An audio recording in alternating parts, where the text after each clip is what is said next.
এখানে বিভিন্ন রকমের মানে তারা চাঁদাবাজির জন্য আমাদের অনেক আগে থেকে বলতেছে, প্রস্তাব দিচ্ছে যে এখানে বালি উঠাইতে হইলে আমাদের আগে দেখতে হবে।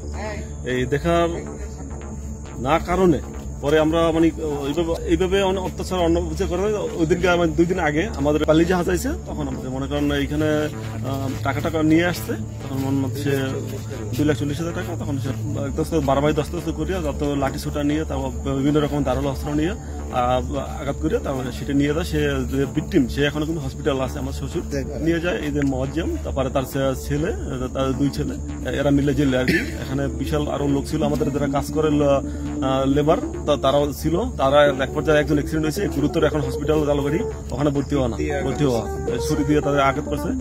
বিভিন্ন ইট প্যাকটা যা ছিল হাতে তারা ওইটা নিয়ে মানে আঘাত করা শুরু করছে। আমি ঘটনাস্থলে আইসা সারবার চেষ্টা করি, আমার মনে করি এলোপাতালি মানে মাঝ শুরু করে দিয়েছে।